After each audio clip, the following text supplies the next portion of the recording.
النهارده هنعمل طاجن اللحمه بالبصل.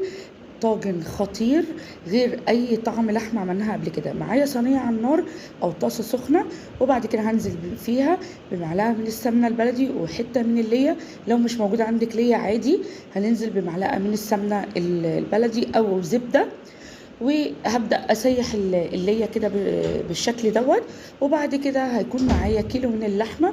الميزه في الوصفه ديت مكوناتها مش كتير، واللحمه اي قطعيه لحمه بتمشي معاها حسب الايه ما بتاخد معاكي سوا. هنا نزلت باللحمه، كان معايا السمنه واللية سخنوا كويس. نزلت باللحمه وهعلي عليها النار ومش هقلبها، هسيبها لما تتحمر وتديني اللون اللي انا عايزاه اللي انتوا هتشوفوه معايا دلوقتي. هنا خلاص كانت اتحمرت، قلبتها الناحية التانية واحدة واحدة لغاية ما النار برضو عالية عشان شايفين اللحمة. انا مش عايزة اوطي عليها النار عشان ما تنزلش ميتها. هنا اللحمة خلاص كانت ادتني اللون الجميل اللي انتوا شايفينه، اللون البني الحلو ده. نزلت بالبهارات، فلفل اسود، ورق لوري، حبهان، مستكة، ملح، فلفل اسود، 7 بهارات. وهبدأ اقلب كل الكلام الجميل ده كله مع بعضه قبل ما انزل بالبصل بتاعي. هي المكون بتاعها زي ما انا قلت لكم مكوناتها مش كتير، عباره عن بصل ولحمه وبهارات. هنا البصل كنت مقطعاه جوليان زي ما انتم شايفين. هنا كميه البصل بتبقى كتير شويه، يعني نص كيلو لحمه هتحطي قدامهم نص كيلو بصل، كيلو لحمه هتحطي قدامهم كيلو من البصل، لان هي حلاوتها في البصل.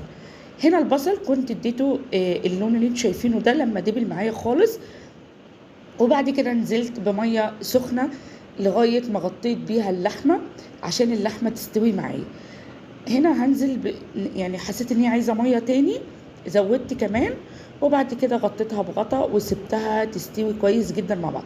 كل ما تيجي تشوفيها تلاقيها لسه ما استوتش، زوديها ميه تدريجيا لغايه ما تعمل الصوص الجميل اللي انتوا شايفينه ده. نزلت بمعلقه من صلصه الطماطم، معجون الطماطم، او تبشري طماطمايه. مش حابه الخطوه ديت اختياري مش اجباري، بس بتدي الصوص طعم حلو قوي.